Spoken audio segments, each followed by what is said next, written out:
میں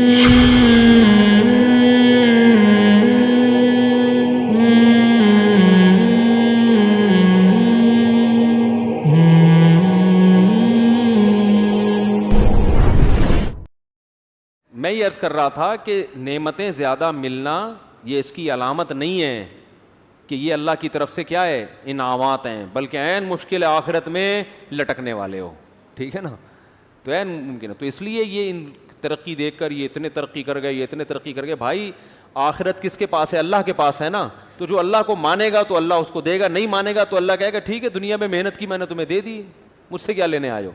جیسے آپ کسی کمپنی میں، کسی باس کی کمپنی میں جو کام اس نے آپ کے ذمے لگایا وہ آپ کر نہیں رہے، آپ کو اس نے کپڑے سینے کو لگا لی کہ بھائی تم نے صبح سے لے کے شام تک اتنی چڈیاں سینی ہیں، ایک مثال دے رہا ہوں نا، اتنی چڈے بنیان تم نے کیا کرنے ہیں؟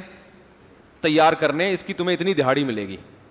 آپ نے وہاں کیا کیا کہ سب کی خیر خیریت معلوم کر رہے ہیں کمپنی میں بیٹھ کے نا، فیکٹری میں پھپھی کو بھی فون کیا، ممانی کو بھی فون کیا، آپ خیریت سے ہیں؟ سب کہہ رہے ہیں آج تو بڑا اچھا ہو گیا بھائی، یہ ماشاء اللہ زبردست.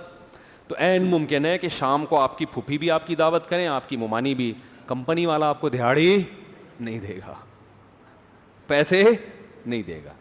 کہے گا بھائی جو میں نے جو کام لگایا تھا اس کو تو لفٹ ہی نہیں کرائی، آپس کے اپنے پورے خاندان کو لے کے بیٹھ گیا یہاں پہ. تو کافر کے اندر فالٹ کیا ہے کہ اللہ نے جس کام کے لیے بھیجا ہے اس کو بالکل بھی فوکس نہیں کرتا. اللہ نے اپنے آپ کو اپنی پہچان کرانے کے لیے، اپنی فرمانبرداری کے لیے کہ یہ غلط ہے اس کو چھوڑ دو، یہ صحیح ہے اس کو کرو. اور قانون بھی ہمیں ہمارے فائدے کے لیے دیے. دیکھو انگریز اگر اللہ کے اس قانون پر عمل کریں کہ بوڑھے باپ کو اولڈ ہوم میں جمع نہیں کرانا، اس کی خدمت کرنی ہے، اس کو میں نے کھلانا ہے، تو اس کا خود انگریز کو بھی تو بڑھاپے میں فائدہ ہوگا نا، اس کے بچے بھی محبت سے گھر میں پلائیں گے. جاپان نے کتنی ترقی کی ہے، بڑھاپا جاپانیوں کا اچھا نہیں گزرتا، رینٹ پہ بندہ منگوانا پڑتا ہے. رینٹ کار تو سنی ہے نا، رینٹ بندہ سنا آپ نے؟ جاپان میں رینٹ بندہ بھی ہے. بہت سے ملکوں میں ہو گیا یہ کہ بوڑھا تنہا ہے، پریشان ہے کہ میرے اولاد تھی نہیں، ایک آدھ بچہ تھا، ملک اور قوم کے مفاد میں میں نے ایک سے زیادہ پیدا نہیں ہونے دیا. یہ ملک میں تو سب سے پہلے انسان ہوتے ہیں نا، تو انسانوں کا مفاد ہی تو ملک کا مفاد ہے. اب بوڑھے بیٹھے ہوئے کوئی پوچھنے والا ہی نہیں ہے. وہ جو اس کا بیٹا ہے وہ سائنسدان ہے بہت بڑا، وہ سوزوکی کمپنی میں جناب وہ نئی سوزوکی بنا رہا ہے، اور لوگ سوزوکی کمپنی کی تعریف کر رہے ہیں، یار ٹویوٹا کی گاڑی خریدو کیونکہ جاپان کے سائنسدان نے بنائی ہے. لیکن اس سائنسدان کے ابا سے پوچھو، کہے گا گاڑی ٹویوٹا کی خریدو، بیوی جاپان کی مت لینا، گاڑی جاپان کی لے لینا، بیوی پاکستانی لینا. اگر پاکستانی بیوی لی تو بچے بڑھاپے میں تمہاری خدمت کریں گے، وہ ان کی ایسی تربیت کرے گی.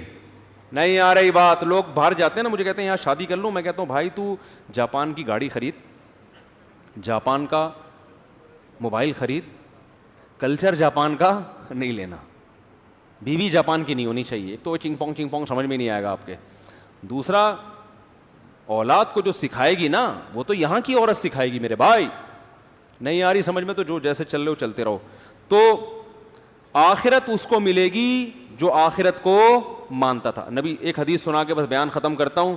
رسول اللہ صلی اللہ علیہ وسلم سے امی عائشہ نے پوچھا کہ ابو طالب اتنی اسلام کی خدمت کرتے، ابو طالب کے بارے میں حضرت ابراہیم علیہ السلام کے والد کے بارے میں، مجھے بھی ذہن میں کنفیوز ہو رہا ہوں، تو اتنی خدمت کرتے تھے تو کیا وہ جنت میں جائیں گے؟ آپ نے فرمایا انہوں نے کبھی ایک دفعہ بھی یہ نہیں کہا کہ ربی لا تخزینی یوم یبعثون، اللہ مجھے آخرت میں رسوا نہ کرنا. یعنی وہ جتنے کام انہوں نے کیے اس میں آخرت سامنے نہیں تھی. حالانکہ نبی کو سب سے زیادہ سپورٹ ابو طالب نے کیا، حضرت ابو طالب نے. ہم ان کے نام کے ساتھ حضرت لگاتے ہیں کہ بھائی نبی کے کیا ہیں؟ چچا ہیں. لیکن آپ نے فرمایا جنت میں نہیں، کیونکہ یہ سب کچھ انہوں نے آخرت کے لیے نہیں کیا.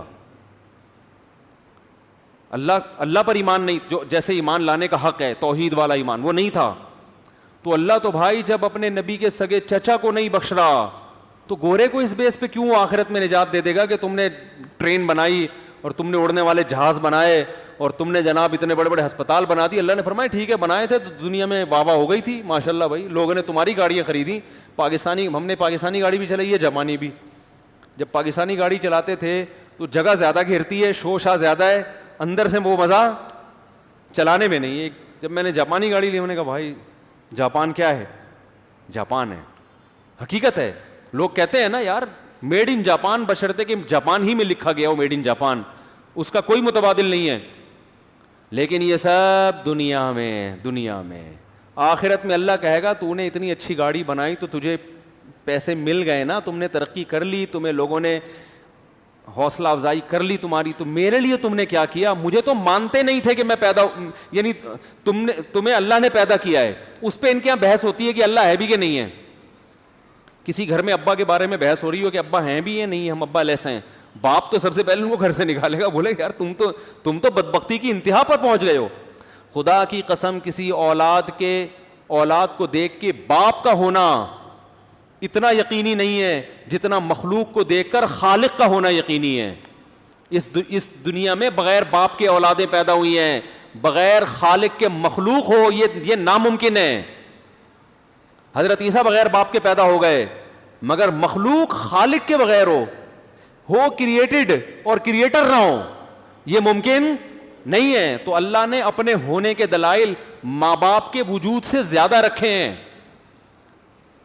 2 کرسیاں ترتیب سے لگی ہوئی ہو نا تو کوئی نہیں کہتا کہ ہوا سے آ کے جڑ گئی ہیں. او بھائی پوری ٹانگیں ترتیب سے جڑ گئیں, گھٹنے ترتیب سے جڑ گئے, اور وہ کروے موو کر رہے ہیں, انگلیاں ترتیب سے جڑ گئیں, اور انگلیوں کے پورے لگ گئے بھائی, آنکھیں ترتیب سے جڑ گئیں اور وہ دیکھ رہی ہیں, ان کے اوپر بھویں بن گئی, ان کے اوپر پلکیں بن گئی, بال اگ گئے. یہ ساری چیزیں اتفاقی ہوں, اس سے بڑا دنیا میں حماقت والا دعویٰ نہیں ہو سکتا. اس لیے خدا سب سے پہلے ان کو سزا دے گا جنہوں نے اللہ کے وجود کا انکار کیا, چاہے وہ ہنسنے بولنے میں کتنے اچھے ہوں, انسانیت کی خدمت میں کتنے اچھے ہوں.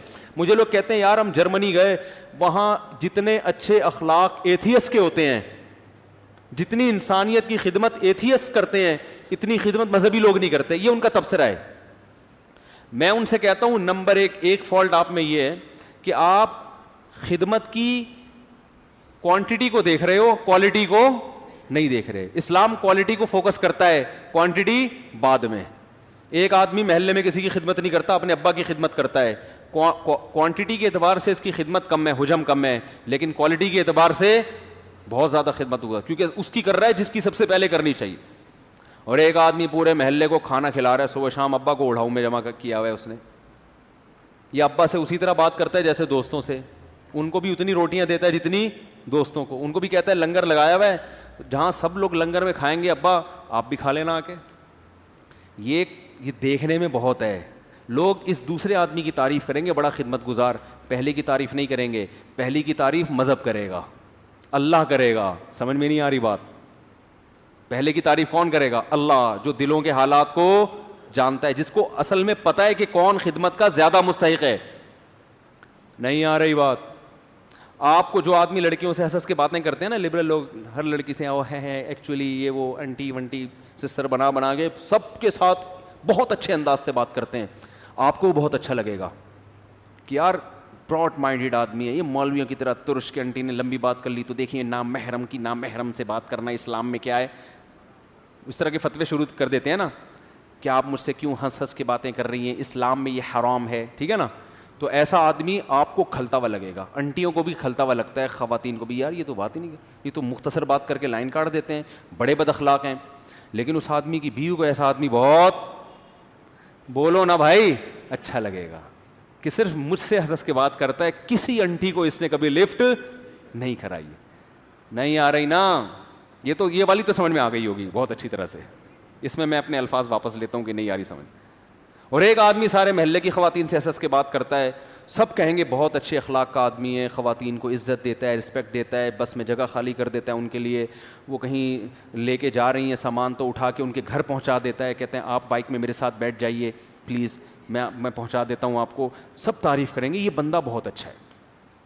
بیوی کہے گی یہ بالکل بھی اچھا نہیں ہے. تو یاد رکھو یہ خود ایک بہت بڑا فالٹ ہے ہمارے اندر کہ ہم اچھا اس کو کہتے ہیں جس کو پبلک اچھا کہہ رہی ہوتی ہے.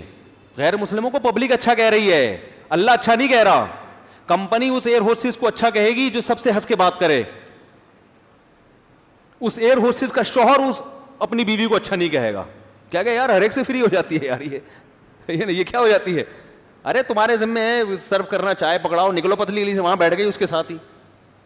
تو کمپنیاں تو ایسی ایئر ہوسٹس سے بہت خوش ہوں گی, کہیں گی ہمیں ایسی ایئر ہوسٹس چاہیے, اور جو حقیقت میں اچھی ہوگی اس کو فوراً جاب سے نکال دیا جائے گا. لیکن اللہ اس کو جنت میں فوراً داخل کرے گا. تو جنت کے معیار میرے بھائی کچھ اور ہیں, گورے کے معیار کچھ اور ہیں. ہاں کچھ گورے کی چیزیں ایسی ہیں جو اللہ نے بھی بتائی ہیں, تو ہر چیز میں گورا غلط نہیں ہے. ایک صاحب مجھے بڑی بحث کر رہے ہیں, لندن سے فون آیا, یار آپ گوروں کو لتاڑتے رہتے ہو, گوروں میں اتنی اچھائیاں ہیں گوروں میں. میں نے کہا میں ساری چیزیں گوروں کی بری نہیں کہتا.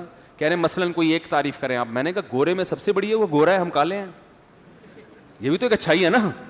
میں کب کہہ رہا ہوں کہ ہر چیز گورے کی بری ہے. میں نے کہا وہ گورا ہے, ہم کالے نہیں, تو کم از کم اس کی نسبت تو بہرحال کالے ہیں نا. تو میں نے کہا ایسے گاڈ گفٹڈ کچھ چیزیں ہوتی ہیں جو اللہ نے گوروں کو بھی دے دی, 2-4 اور بھی ہیں اچھی اچھی چیزیں. تو ہاں ایک صورت میں جو اللہ نے آپ کو نعمتیں دی ہیں وہ واقعی نعمتیں ہیں. یہ وہ جب ہیں کہ ان نعمتوں میں آپ شریعت سے دور نہیں ہو رہے بلکہ شریعت کے قریب ہو رہے ہیں. جیسے حضرت عثمان غنی کو اللہ نے مال دیا. حضرت عثمان غنی کے اثاثے 58 کروڑ روپے جو پاکستانی بنتے ہیں نا اس زمانے کی لاگت کے حساب سے, اس سے زیادہ تھے. سمجھتے ہو کہ نہیں سمجھتے ہو؟ 500 گھوڑے ایک جنگ میں دے رہے ہیں, ایسے ہی تھوڑی ہو جاتا تھا. حضرت عبد الرحمن ابن عوف 1000 گھوڑے ایک جنگ میں دے رہے ہیں, تو اس کا مطلب پیچھے بھی تو کتنا ہوگا. حضرت ابوبکر بہت مالدار تھے, یہ سارے تاجر تھے. پتہ ہے آپ کو, پیسہ اللہ نے بزنس میں رکھا ہے, ملازمتوں میں پیسہ نہیں ہے. تو یہ سارے کیا تھے, بڑے بڑے تاجر. تو ان کو تو نبی نے نہیں کہا کہ تمہیں اتنا پیسہ دیا تو یہ نہیں سمجھنا کہ تم آخرت میں بھی ہو, نا. اللہ نے بتایا کہ نبی نے بتایا عثمان غنی تو نبی کا لقب ہے نا, نبی نے دیا. عثمان غنی دنیا میں بھی اور آخرت میں بھی. عثمان فی الجنہ, عثمان کہاں جائے گا؟ جنت میں جائے گا. سلیمان علیہ السلام اللہ کے پیغمبر, اللہ نے فرمایا نعم العبد, کیا خوب بندہ تھا. آتیناہ فی الدنیا, دوسرے مقام پر آتا ہے کہ ہم نے سلیمان کو دنیا میں بھی نوازا اور آخرت میں بھی وہ نیک لوگوں میں. تو بعض کو اللہ نے دنیا بھی دی اور وہی دنیا آخرت کی ترقی کا بھی ذریعہ بنی. تو اگر آپ کے پاس پیسہ ہے اور اس پیسے میں آپ اللہ سے غافل نہیں ہو رہے تو اس کا مطلب یہ دنیا میں بھی اللہ نے آپ کو نوازا اور آخرت بھی انشاءاللہ آپ کو ملے گی. حضرت ابو ہریرہ رضی اللہ تعالیٰ نے ایک دفعہ نبی سے عرض کیا, یا رسول اللہ, لوگ میرے اچھے کام کو دیکھ کے تعریف کر دیتے ہیں. تو ظاہر ہے صحابہ کو ڈر تھا کہ ریاکاری نہ ہو جائے, اور لوگوں کی تعریف تو تباہ کر دیتی ہے نا انسان کو. بعض دفعہ لوگ آپ کی تعریف کر رہے ہوتے ہیں, یہ اللہ کی طرف سے استدراج ہوتا ہے, ڈھیل ہوتی ہے کہ تمہارے اندر کوئی دمخم ہے نہیں پھر بھی لوگوں میں عزت دے دی, اس لیے کہ یہ جتنے گناہ ہیں نا ان کا دنیا میں ہی, یعنی تھوڑی بہت کوئی نیکی ہے تو دنیا میں اجر مل جائے آخرت میں نہ ملے. تو بعض دفعہ لوگوں کی تعریف, لوگوں میں عزت ملنا یہ نعمت نہیں ہوتی بلکہ یہ اللہ کی طرف سے ڈھیل ہوتی ہے. لیکن صحابہ کو جو دنیا میں تعریف ان کی گئی وہ ڈھیل نہیں بلکہ وہ اللہ کی نعمت, اور یہ بعض دفعہ دنیا میں ہوتا ہے. حضرت ابو ہریرہ نے عرض کیا, یا رسول اللہ, میں کوئی اچھا کام کرتا ہوں, لوگوں کو پتہ چل جاتا ہے, لوگ تعریف کرتے ہیں, تو پریشان ہوئے. تو نبی نے فرمایا یہ دنیا میں اجر ہے اللہ کی طرف سے, اچھے کام کی وجہ سے عزت مل جانا, لوگ اچھے چرچے کریں, اچھی تعریفیں کریں, تو یہ ٹینشن کی بات نہیں ہے, اس پہ اللہ کا شکر ادا کرے. اے اللہ, اصل تو آخرت ہے لیکن تو نے دنیا میں بھی مجھے عزت دے دی, تو عزت تو نعمت ہے نا. بعض لوگ کہتے ہیں نہیں عزت نہیں, ہمیں تو عزت نہیں چاہیے, خام خواہ کی فری بلا وجہ کی تواضع. بھائی کیوں نہیں چاہیے عزت؟ اسلام میں سب سے پہلے حفاظت کس کی ہے؟ عزت کی. اس کے بعد ہے پیسہ. پیسے کو اسلام نے دوسرے نمبر پہ رکھا, عزت کو بولو بھائی پہلے نمبر پہ. تو عزت کی حفاظت بہت ضروری ہے. ایسے کام کرنا جس سے عزت ختم ہو جائے, یہ کام اسلام میں جائز نہیں ہے, کیونکہ عزت ملتی ہے تو سکون بھی ملتا ہے, اور پھر آپ کی بات لوگ مانتے بھی ہیں. عزت چلی گئی تو پھر نہ آپ کی بات میں دم خم رہتا ہے, نہ لوگ آپ کی بات سنتے ہیں. ہاں ناجائز طریقے سے عزت حاصل کرنا غلط ہے. تو عزت بھی اللہ کی نعمت اور دولت بھی اللہ کی نعمت, تو یہ اگر اللہ کے قریب کر رہی ہیں تو نعمتیں ہیں. تو حضرت ابو ہریرہ کو نبی نے کیا فرمایا رضی اللہ عنہ, فرمایا یہ اللہ کی دنیا. آج ہم صحابہ کی تعریفیں کرتے ہیں نا, تو دنیا میں کر رہے ہیں نا, تو یہ وہ دنیا میں اجر ہے جو اللہ نے دیا. علماء نے لکھا ہے کہ, اور یہ حدیث ہی سے استدلال کیا ہے, کہ جو اپنے ماں باپ کی خدمت کرتا ہے نا, اللہ اس کو آخرت میں بعد میں نوازیں گے, دنیا میں پہلے نواز. اور میں نے اپنی زندگی میں اس کی صداقت دیکھی ہے. جس نے بھی ماں باپ کی خدمت کی نا, اللہ نے دنیا میں بھی اس کو نوازا ہے, ٹھیک ٹھاک طریقے سے نوازا ہے. تو یہ دنیا میں بھی ہے. تو اب اس کا یہ مطلب نہیں کہ اب آخرت میں نہیں ملے گا. بھائی آخرت میں اس سے زیادہ ملے گا. تو ہاں دنیا کے لیے کرے نہیں یہ کام, کرے آخرت کے لیے.